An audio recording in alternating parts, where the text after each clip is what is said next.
魔物を撃つものだから。The first piece of writing that I ever published online was an analysis of the relationship between Mai and Sayuri from the visual novel Kanon. I wrote it when I was about 16, and in retrospect, a lot of what I pointed out there seems quite obvious. Yet, what rereading that article got me to appreciate is the very reason why teachers make students write papers in the first place. It's a process of writing that you organize your thoughts, echoing exactly what my father always used to tell me growing up, that writing is thinking. The benefit, however, of doing this voluntarily for a story you enjoy, rather than a story you are simply assigned, is that it helps you better understand why something resonates with you. Not just does it help you better understand the work, but it also helps you learn about yourself, specifically what it is about something that strikes you and grips your focus. Revisiting Kanon, I found myself more emotionally invested in my story than I ever was previously. Conventionally speaking, Makoto's route is the real tearjerker, to the point that I'll sometimes skip episodes 9 and 10 on a rewatch, although certainly well written, to the extent that it still chokes me up on rewatch. The drama at the core of Makoto's route is fairly straightforward. While my story isn't complicated, her character is, and I think that can affect the degree you relate to her struggle. In my over decade-old article exploring Mai's relationship with Sayuri, I've long maintained that she's one of the most interesting characters in the story. But interest doesn't mean that I connected much with her. There was a lot to her character that on an intellectual level I fully grasped, but on a deeper emotional level continued to elude me. But this time, while rewatching her arc late into the night, I got to the point where I was actually sobbing. Now, at that point, I had drunk a couple of glasses of whiskey, which surely contributed to a heightened sensitivity. Yet, inebriation only loosens you up, allowing the emotions you're already feeling to amplify with intensity. The basis for those feelings, however, stemmed from a realization that helped me better understand her state of mind. Not from a detached intellectual place, but on a deeper personal level. But to explain that, I think it would be helpful to establish a framework that contextualizes my situation. It's perhaps no coincidence that Kanon, the very story that first sparked a deeper interest in visual novels, anime, and fiction for me, resulted in my developing a fascination with the imagination, which ultimately led me to investigating the works of C.G. Jung. There are several reasons why I think Jung provides us the best framework to appreciate my situation and struggles. For one, I think the two actually have a fair bit in common, but just as importantly, Jung's series on archetypes helps us situate Mai's role not just in the story, but within the broader world around her. As one of the pioneers of modern psychology, Jung's interest in the unconscious led him to probe deeply into the relationship between the unconscious and the forms and symbols expressed by our imagination. Ultimately, noting down certain consistent patterns into a system of archetypes. And of these archetypes, the wounded healer, I think, describes Mai's predicament perfectly. There are two notable roots of the wounded healer archetype, a mythological and cultural one, both surprisingly more relevant to Mai than you might initially expect. In Greek mythology, Kanon is a master healer, yet he is unable to heal himself from the poison that affects him from an arrow wound, his immortality forcing him to suffer the pains of the poison. But his skill for healing others is of no use for healing himself. The pain eventually becomes too much to endure, so he decides to renounce his immortality. Thus, from his own will, Kanon is finally able to die and escape the poison's pain. Although perhaps a bit abstract, if you squint your eyes, the parallel with Mai becomes quite apparent. Much less abstract is the cultural origin of the wounded healer. On an anthropological level, it is not uncommon for cultures with a shamanic tradition to believe that those with a calling for shamanistic healing are selected by having to endure a certain type of mysterious illness or ailment. Even Western cultures display this pattern, with several prominent 20th century mystics serving as prime examples. Baba Vanga was a renowned blind mystic and clairvoyant from Bulgaria. St. Padre Pio, a canonized saint in the Catholic Church, suffered with this stigmata throughout a good portion of his life and has numerous mystical experiences attributed to him. And then, of course, you have Carl Jung himself, who faced a devastating midlife crisis but came out with some of his most insightful discoveries about the unconscious. This phenomenon manifests in all sorts of ways, but in relation to Mai, she overtly has much in common with the mystics I listed previously. In this sense, I think her portrayal in the anime adds much depth to her, as in the anime, even outside of her own route, she helps Yuichi with her clairvoyant abilities. Notably, she instantly knows how to interact with Makoto and advises Yuichi on how he should treat her. Even after her own arc concludes, she warns Yuichi that somebody close to him is enduring great suffering and needs help, and she is even aware of Ayu's predicament. She possesses an acute sensitivity to the condition of others around her and their suffering. Although on the surface she may seem antisocial, for those in need, she always has patience, which we see quite clearly with how she treats animals, and even more so in her relationship with Sayuri. Yet just like with Chiron in Greek myth, Mai gains the ability to heal and then after is infected with an incurable poison. As we see in both the visual novel and anime, Mai doesn't express any worry about her mother's terminal illness, because she has absolute faith that her mom will be okay.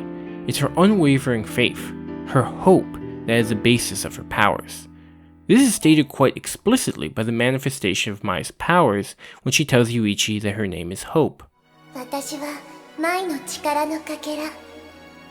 でもこう呼んでほしい。希望って。 And what is the antithesis of hope? Fear. Mai's powers cure the injured and the diseased. News which is hard to keep quiet, turning into gossip which tabloids and sensational TV programs are more than happy to exploit for ratings.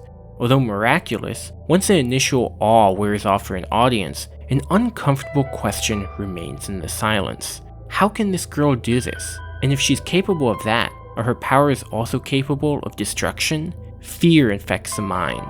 It's much easier to reject the mysterious and then promptly forget about it than it is to acknowledge that there are things we simply can never understand. That is, it's fear of the unknown which rules the hearts of the majority, not hope. That fear from those scared of her abilities ends up isolating her and even driving her out of her home. Thus for Mai, her version of the incurable poison is the ostracization she had to face from others. She is now in her last year of high school and nearly an adult, and her experience of rejection has turned into a habit of rejecting others before they can reject her. The wound of the inner child becoming the handicap of the adult. Yet Mai's wound is actually far deeper.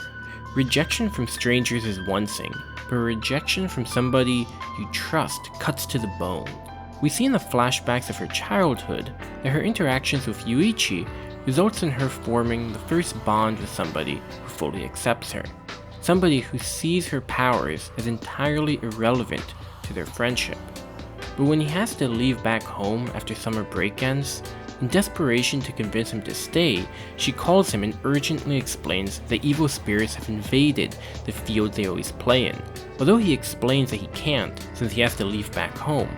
Her prior experience of rejection interprets this as a polite excuse. From her perspective, after witnessing her powers, just like everyone else, he chose to reject her. From there, her powers manifest in a very interesting way, as from this point, she begins to actively reject them. However, being a part of her, they never forget her wish. The field in which Mai and Yuichi used to play in gets demolished to build a school, setting the stage for their eventual reunion, and her desperate call for phantoms to haunt the area to lure Yuichi back begin to haunt those very grounds, the one in which the school now occupies. But because Mai blames her powers for repelling the very person she could open up to, she's unable to see how her powers are cooperating with her, as fighting those phantoms, which her own powers have created, is exactly how Mai and Yuichi end up reconnecting. Mai is completely absorbed in the battle with her own self without even realizing it, embodying a literal conflict with her own unconscious. Or put more explicitly, she is in a conflict with her own shadow, her Jungian shadow that is.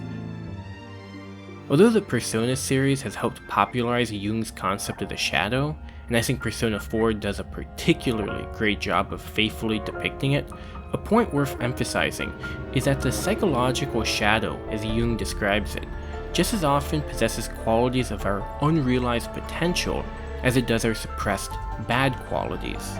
Psychologically reject your shadow, and you both are denying yourself of your own potential, but also those bad qualities will bleed out without your permission. In Persona 4, this is well represented in how the major boss battles start when a character actively rejects their shadow self, and the conflict ends after they accept that their shadow self is actually a part of them, and the two fuse, symbolizing the integration, with the character becoming stronger as a result. Rejecting the shadow is what causes a person's self-destruction, both in the game, but also within Jung's framework of the psyche.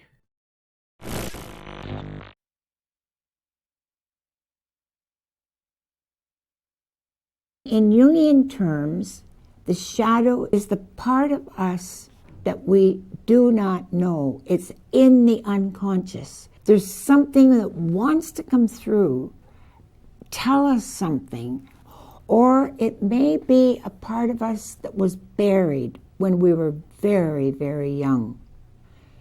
For whatever reason, we didn't have a chance to live that side. We were shamed for it. We were humiliated. And so we stepped away from it and buried it and hoped we would never see it again. With this in mind, it becomes quite evident that Kwasumi Mai is in a prolonged war with a part of herself that others rejected, and that she too would like to reject, but is instead forced to contend with. Night after night, she returns to the place that she ostensibly is still waiting for Yuichi to return, guarding the place from the phantoms which now prowl after dark. Year after year goes by, yet she perseveres alone. This continuous conflict and rejection of her powers changes her, transitioning her from a healer to a guardian. In a flashback when Sayuri shares how she first met Mai, we see a perfect example of Mai as both guardian and healer. A stray, perhaps feral dog wanders its way into the school premises, scaring the students and faculty. With a shovel in hand, Mai fearlessly scares the dog away. However, what Sayuri witnesses later is that Mai tracks down the dog and, sensing that its aggression stemmed from hunger, offers it her lunch, demonstrating a small sample of what a version of Mai that accepts herself fully could look like, somebody both capable of protecting others and somebody who is sensitive enough to feel the pain of others and help them. Guarding the school has become Mai's sole identity, and in her rejection of her healing powers, they have manifested into their destructive opposite. Yet, they only fight her because she herself resists them, as they eventually make clear to Yuichi, which is why, when he enters the picture again, they begin targeting their focus on him, because in him, they can maybe get through to Mai. ほら、覚えてるか？今日からはあの頃の前に戻るんだ。自分の力を受け入れれば戦いは終わる。魔物は俺にそれを伝えたかったんだ。もう戦わなくていい。剣も捨てるんだ。剣は捨てられない。私はずっとこれに頼って生きてきたから。いや、捨てるんだ。捨てなきゃダメだ。剣を捨てた私は本当に弱いから、雄一やさゆりに迷惑をかける。ありがとう、雄一。あ、本当にありがとう。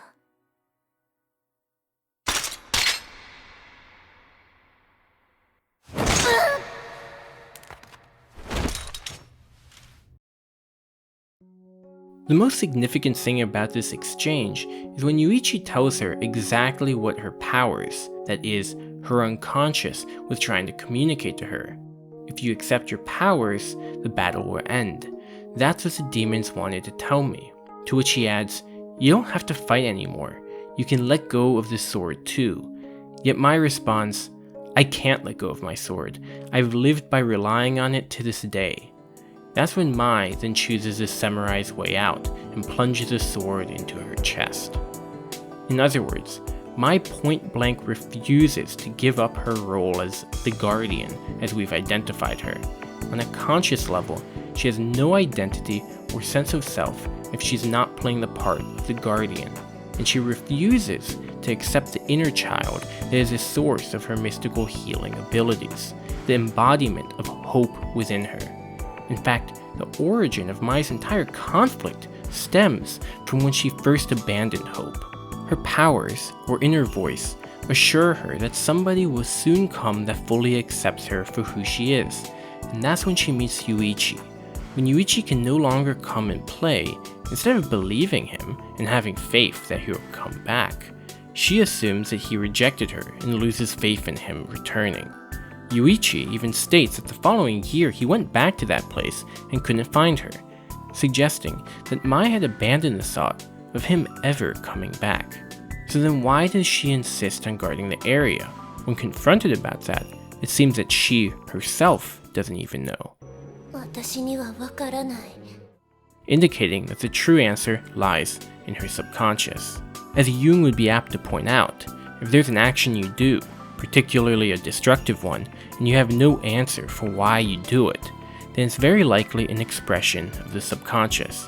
And I would argue that the real reason Mai made a habit of guarding the school night after night was an act of rejecting the very powers she blames for her isolation, which is why when Yuichi declares that this inner war Mai is having with herself is over, and that she can finally accept her inner child, Mai rejects the offer in the only way she has left, by disemboweling herself. Yet the real clue in why she does it is what she tells Yuichi right before. If I let go of it, my sword, I'll really be weak. I'll cause trouble to you and Sayuri. Mai is scared. The healer and miracle worker that once used her resolute faith as a source of strength to cure her mother, heal injured animals, and rejuvenate life, ironically is unable to apply any of that hope to herself. And if the parallel with Kiran wasn't apparent earlier, I hope it is now. Mai fears that by accepting her inner child, she will regress back to a weaker and more vulnerable state and lose her constructed identity of strength. She falsely seems to believe that it's in her built identity as a protector which holds the foundation of her relationship with Sayuri and Yuichi. Furthermore, she's even more mistaken in believing that her situation is one of either or, that she can either be the weak, rejected healer or the strong, resolute guardian. This mental framework that Mai is trapped in is exactly what I believe the name of her theme is referring to, Shoujo no Ori, or Girl's Cage. And like a Chinese finger trap, the harder she fights, the more stuck she gets. She's stubborn and refuses to relent until the very end. It's only once she's literally unconscious from a self-inflicted wound that finally her inner child can integrate back into her, though only because of Yuichi's presence. He is in fact the key which opens her cell, as it was his leaving that resulted in her forming her own internal prison to begin with. He was the first person that made her feel comfortable with her abilities. This is in her own words, no less. Maybe I can grow to like my powers if I'm with you. In his return after many years, he proves both capable of accepting Mai's everyday self, but also her inner child. He is the medium that allows her inner child to return back into Mai's heart, one that is literally bleeding out. No longer repressed, her powers are able to rescue her from her critical physical condition. Mai is blessed with abilities that condemn her as an outsider. That, essentially, is the core of her conflict, and the climax is when she impales herself in the moments that lead up to it. It's when she's face to face with her inner self, who seeks shelter behind Yuichi, that I welled up with an overbearing surge of emotions. Of course, there's an aspect of watching a younger, more innocent version of yourself confronting your present self that is ripe with sentimental substance. But more than that, what hit me so hard was having a better understanding of my situation. Mai's decision to take her own life was not an impulsive choice, but rather a weight she's been carrying for a very long time. Mai aims her sword at her throat after the attack on Sayuri, and is narrowly saved when Yuichi pulls her back. In this moment, Mai is in a state of extreme stress and despair. But why was her first instinct to impale herself? Even in the frazzled state of mind Mai was in, that's not a typical response. But even if you were to dismiss this instance, the second time, when she actually succeeds in connecting sword with flesh, it was after she clearly deliberated on the decision. What becomes evident is that ending her own life is not a foreign thought to her. The ghoulish whispers of self-destruction were likely thoughts she had to ward off on a frequent basis, with her relationship with Sayuri being the grounding force that helped her shoo these sinister thoughts away. And as is made clear in Sayuri's mini-route, the reverse is also true. Mai is just as much a stabilizing force in Sayuri's life. In fact, going back to the idea of Mai as the wounded healer, it's significant that Sayuri specifies that it's Mai who's actually the one who saved her. With death, particularly those self-inflicted, we largely see the tip of the iceberg while ignoring the massive chunk lurking underneath. And yet, this is the cursed mark which haunts the outsider's soul. If things result tragically, it's rarely a decision made in impulse, but rather one that's been quietly haunting the person for years. In Colin Wilson's excellent book, aptly titled The Outsider, he describes the outsider's central predicament. They see too deeply and too much. Furthermore, he makes a crucial observation that, on first sight, the outsider is a social problem. The outsider is essentially stuck in their own mental prison, unable to adequately relate to others and conform to the superficial values of larger society. While on the one hand, their unique perspective allows them to see more deeply than others, it also isolates them, which often attracts dark and destructive thoughts. In the worst case scenario, this can lead to feeling that there is no path available to them in ordinary life, and can seduce them into concluding that the way out is their only option. In every way this applies to Mai. In her past, her abilities resulted in her social exclusion, and in her present, her aloof nature, adopted as a self-defense mechanism, results in her still being seen as a social problem, notably by the student council, and by extension the school's administration. Yet, she's a deeply sensitive person who clearly perceives more than those around her, particularly those hostile to her. What an incredibly uncomfortable situation to be in.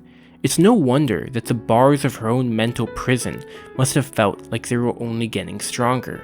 With no prospect of being able to escape, one would naturally contemplate the other way out. And this sudden feeling that God was making fun of me made me feel one day, for God's sake, let's not have any more of this nonsense. I'm damned if I'll be played about with like this. Let me kill myself. And immediately I felt this. I felt a curious sense of inner strength. So I went off to night school, quite determined that what I was going to do was to take down the bottle of potassium cyanide from the reagent shelves and drink it. I knew that cyanide burns a hole in the bottom of the stomach and kills you within seconds. I went over to the reagent shelves, I took down the bottle of potassium cyanide, I uncorked it, and as I started raising this to my lips, I suddenly had an extremely clear vision of myself in a few seconds' time with an agonizing pain in the pit of my stomach, and at the same time, I suddenly turned into two people. I don't mean that literally, but I mean that there was I, and there at the side of me was this silly, bloody little idiot called Colin Wilson, who was in a state of self-pity and about to kill himself. And I didn't give a damn whether the fool killed himself or not. But the trouble is, if he killed himself, he'd kill me too.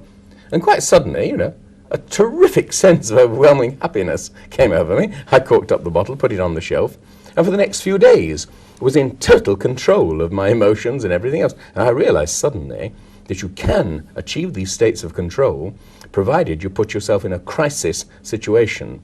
And that's why throughout The Outsider, I keep saying the outsider's salvation lies in extremes.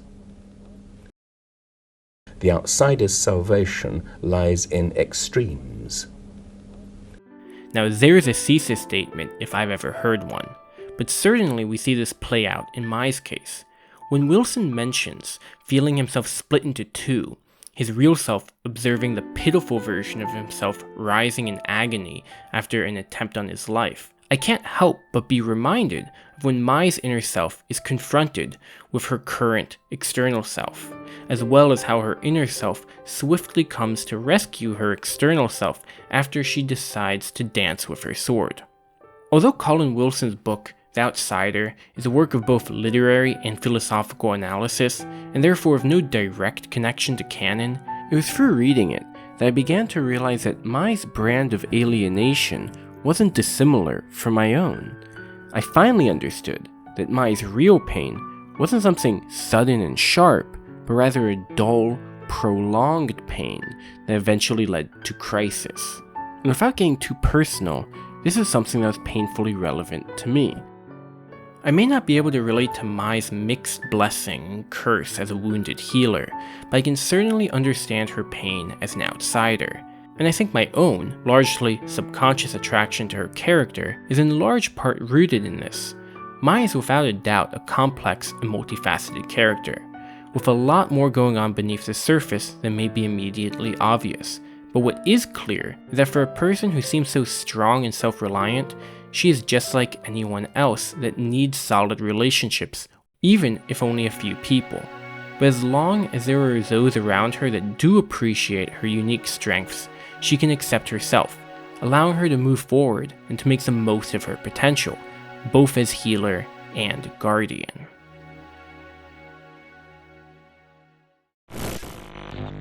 While editing this video, at some point I remembered that an image of Mai is actually featured on the banner of my visual novel, Digital Seclusion, which is a visual novel about visual novels, as well as about isolation and nostalgia for digital media.